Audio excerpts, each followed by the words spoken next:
Hey, Mrs. Smith, I am having a lot of trouble with these acids and bases. I understand some of the basic concepts, but I don't understand many details. Well, what seems to be the problem? I don't understand all of the properties of the two, and what makes them different.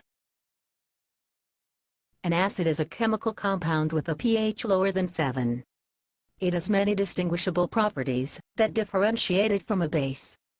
First, acids are generally sour to the taste, although you should not taste them unless you are familiar with what it is. Acids also neutralize bases in a reaction and release hydrogen ions into aqueous solutions. They turn litmus paper to red and corrode active metals. A base is pretty much the opposite of an acid. They are very bitter to the taste, have a pH of more than 7, turn litmus paper blue, and neutralize acids in a chemical reaction. They also have a slimy feeling to the touch, conduct electricity well, and dissociate ions. Well, I guess I understand their properties, but how are they used? What are some examples that I would find in everyday life? Acids are commonly used in the food industry in products such as salad dressing and sodas.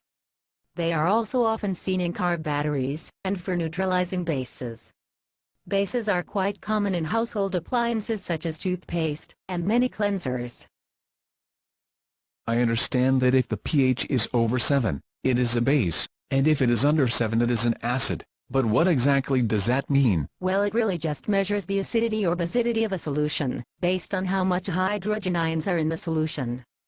For example, a lemon would have a very low pH, while a bleach would have a very high pH. I think I am starting to get it. But how do you determine the pH of a substance? Well, as I explained earlier, litmus paper can be used to determine whether something is an acid or base. All you have to do is insert the paper into the substance and match the color to a chart. Once you find the closest match, you have the pH. It is a rather easy process. What is the difference between strong and weak acids and bases? Acids and bases may be very strong or weak. Strength refers to how well an acid or base separates into ions in water. In a strong acid, most of the molecules break up into solutions. In a weak acid, fewer molecules break up into ions. A strong acid is an acid which dissociates almost completely when dissolved in water, to produce a high concentration of hydrogen ions. A weak acid is an acid which partially dissociates when dissolved in water, to produce a low concentration of hydrogen ions. A strong base is a base that dissociates completely into a metal ion and hydroxide ion in aqueous solution. A weak base is a base that dissociates only slightly in aqueous solution. Wow, thanks so much for your help. I am really starting to understand it. No problem, I'm glad you came in for help. See you tomorrow.